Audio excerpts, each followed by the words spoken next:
ឆ្លើយសំណួររបស់អ្នកស្ដាប់យើងបន្តទៀតនៅក្នុងខមមិននេះគាត់បានសរសេរថាជំរាបសួរលោកគ្រូបើយើងផ្ដោតតែលើការរៀនពេកខុសឬអត់លោកគ្រូផ្ដោតតែលើការរៀនពេកហ្នឹងគឺផ្ដោតដល់កម្រិតណាទៅបើសិនជាយើងផ្ដោតតែការរៀនហើយការងារផ្សេងទៀតយើងអត់ផ្ដោតណាហ្នឹងវាអាចទៅជាបញ្ហាដែរបងប្អូនកុំយល់ច្រឡំថាប្រឹងរៀនខំរៀនហើយនៅខុសទៀតមិនវាមិនទៅតែទេនៅក្នុងចំណុចមួយនេះចង់និយាយថាធ្វើអីក៏ដោយក៏យើងត្រូវការផ្ដោតដែរដូច្នេះនៅក្នុងជីវិតរបស់យើងទោះនៅក្នុងវ័យជាសិស្សានុសិស្សក៏ដោយក៏មានការងារផ្សេងៗទៀតដែលត្រូវធ្វើដែរឧទាហរណ៍យើងជិះឡានជិះម៉ូតូយើងត្រូវផ្ដោតលើការបើកបររបស់យើងបើយើងធ្វើការងារផ្ទះយើងផ្ដោតលើការងារផ្ទះរបស់យើងអញ្ចឹងវាមានកិច្ចការងារផ្សេងច្រើនទៀតដែលយើង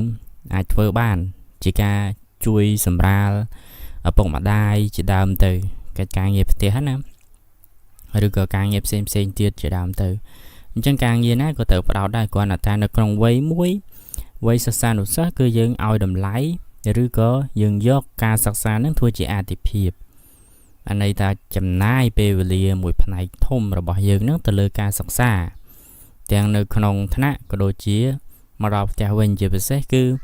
យើងរៀនដោយខ្លួនឯងពេលមកផ្ទះវិញនេះជាការរំលឹកមេរៀនក្តីជាការធ្វើលំហាត់ក្តីជាការទន្ទិញក្តីឬក៏ការដែលយើងអានមេរៀនរបស់យើងក្តីហ្នឹងគឺយើងឲ្យអាទិភាពទៅលើវាឲ្យពេលវេលាទៅលើវាច្រើនអញ្ចឹងកាលណាយើងប្រឹងរៀនខ្លាំងប៉ុណ្ណាគឺយើងល្អប៉ុណ្ណោះវាអត់មានជាទោសបីជាខ້ອຍទេហើយបើនិយាយពីរឿងខុសហ្នឹងក៏មិនដឹងថាយកអីមកវាស់ថាធ្វើមិនទៅខុសធ្វើមិនទៅត្រូវដែរប៉ុន្តែបើយើងអត់រៀនអានឹងខុសហើយព្រោះវ័យយើងវ័យសិក្សាវ័យយើងវ័យជាសិស្សយើងអត់រៀនគឺខុសនឹងតួនាទីរបស់យើងហើយខុសហ្នឹងក៏មានពីណាគេមកត្រូវចាប់ដាក់គុកអូយកទៅដាក់ចង្វាក់ដាក់គុកវាយខ្នោះអីដែរ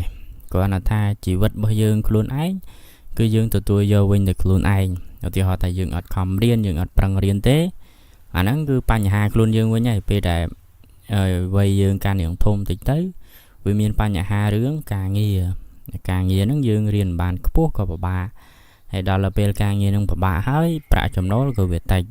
ដល់ពេលប្រាក់ចំណូលតិចហើយរឿងរ៉ាវនៅក្នុងជីវិតពេលដែលយើងធំឡើងនេះគឺវាមានបន្តបន្ទាយគ្នារហូតមានគ្រួសារចាប់ផ្ដើមទៅការលុយកាក់មានកូនទៀតត្រូវការលុយកាក់ហើយបន្តពីនឹងទៅទៀតមានបញ្ហាសុខភាពឬក៏អីផ្សេងហ្នឹងក៏ត្រូវការលុយកាក់អញ្ចឹងកាលណាអត់លុយវាចេះតែមានរឿងច្រើនទៀតអញ្ចឹងអានឹងយើងនិយាយថាជាកំហុសមួយដែលយើងអត់ប្រឹងរៀននៅពេលដែលយើងមានឱកាសរៀនហើយកំហុសនេះយើងថាកំហុសហ្នឹងគឺវាអត់មានច្បាប់ណាមកចាប់ចងឲ្យយើងទេគ្រាន់តែថាយើងត្រូវទទួលផលហ្នឹងវិញដោយខ្លួនឯងដោយយើងខ្លួនឯងជាអ្នកទទួលហ្នឹងតែម្ដងដោយភាពលំបាកដោយភាពហត់នឿយឬក៏មានបញ្ហានៅក្នុងគ្រួសាររបស់យើងបន្តក៏ទុយគ្នារហូតដឹកដូចគេប្រដាក់ខ្យងគ្នាអញ្ចឹងនៅក្នុងទីនេះការដែលយើងផ្ដោតខ្លាំងទៅលើការសិក្សាគឺវាត្រូវហើយក៏វាល្អទៀតប៉ុន្តែក៏យើងមានពេលវេលាខ្លះសម្រាប់គិតគូរពីរឿងសុខភាពរបស់យើងផងដែរពេលខ្លះគិតទៅពីរៀនហូបបាយអត់ទៀងពេលវាទៅជាមានបញ្ហាកាពះពោះវៀនអីចឹងទៅឬក៏យើងហូបមិនបានប្រយ័ត្ននៅចំណីអាហារហ្នឹងវាទៅជាបញ្ហាសុខភាពអាហ្នឹងក៏ត្រូវផ្ដោតដែរណាព្រោះកាលណាយើងរៀនពូកែរៀនចេះហើយយើងមានការងារល្អធ្វើនៅថ្ងៃអនាគតក៏ដោយប៉ុន្តែស្រាប់តែសុខភាពយើងអត់មានសុខភាពយើងទ្រុឌទ្រោមរ៉ាំរ៉ៃអញ្ចឹងអ្វីទាំងអស់ដែលយើងប្រឹងរៀនពីកន្លងមកហ្នឹងគឺវាអាសាបង់ត្រង់ថាម៉េចពេលខ្លះសុខភាពរបស់យើងអត់អំណោយផលយើងមានការងារល្អធ្វើប៉ុន្តែយើងអត់អាចទៅធ្វើកើតអញ្ចឹងណាពេលខ្លះអាយុយើងក៏ខ្លីតាមហ្នឹងដោយសារតែសុខភាពយើងអត់ល្អហើយទោះមានលុយមានកាក់អីក៏ដោយតែបានការងារធ្វើល្អមានលុយកាក់អីក៏ដោយប៉ុន្តែសុខភាពអត់ល្អក៏យើងពិបាកនៅក្នុងការរស់ដែរដូចរឿងលុយកាក់អីហ្នឹងគឺវាពិតជាសំខាន់ប៉ុន្តែវាដូចជាលេខ0ដែលបន្តក៏ទុយគ្នាអញ្ចឹងកាលណាយើងមានលេខ1ហើយលេខ0បន្តទៅគ្នាកាន់តែច្រើនវាកាន់តែមានតម្លៃ zone pi mà rồi dân tới lịch mùi nó hàng đá mà hay zone pi nó hàng cái tôi nó pi bàn mà rồi dân tới zone bay mà pon này dân tới zone 4 vì bàn mà mơn zone 5 châu sai zone bộ muối châu liên này dân tới chẳng ca lịch zone ca này chớn với ca này mình làm lại chẳng lùi nó bị đôi chỉ lịch zone mà bà to cái tôi kia chẳng với tuổi chịu vật bao nhiêu với căn ta lọ xa bàn tay anh lịch mùi nó hàng đám nó về đôi chia sọc hiệp được cái chỉ vật bao nhiêu chứ cả này dựng đọ ta sọc hiệp nâng tranh muối cứ cái lịch mùi nó đọ tranh muối tôi bây chỉ lịch sâu nâng viên miền tràn bón ná có vị ở đầm lái đá bù về sâu và to của tôi kia là hồn nâng vì anh miền lịch mùi được gọi lịch ép xây nó hàng đám chẳng ngắn nè được chưa nè cả bằng riêng bằng panna lọ pan nâng không panna lọ pan nâng pan đọt panna lọ pan nâng còn là tại dương có thể bài chạy về vật liệu class សម្រាប់កិច្ចការដែលមានប្រយោជន៍ដល់ខ្លួនយើងដូចគ្នាដូចខ្ញុំនិយាយចឹងពីរឿងសុខភាពគឺយើងត្រូវគិតមានអនាម័យទៅជួយឪពុកម្ដាយក៏យើងត្រូវធ្វើព្រោះក្នុងនាមជាកូនដែលយើងអាចសម្រួលឪពុកម្ដាយបានយើងសម្រាលបន្ទុករបស់គាត់ដោយការជួយនេះជួយនោះលាងចានបោកអាវបោកជូតផ្ទះអីជាងដើមទៅហើយបើថាយើងរស់នៅទៅរៀននៅឆ្ងាយពីឪពុកម្ដាយបែកហើយក៏យើងត្រូវធ្វើអនាម័យនៅបន្ទប់ខ្លួនឯងអញ្ចឹងទៅហើយការងារផ្សេងច្រើនទៀតដូចជាការចូលរួមនៅក្នុង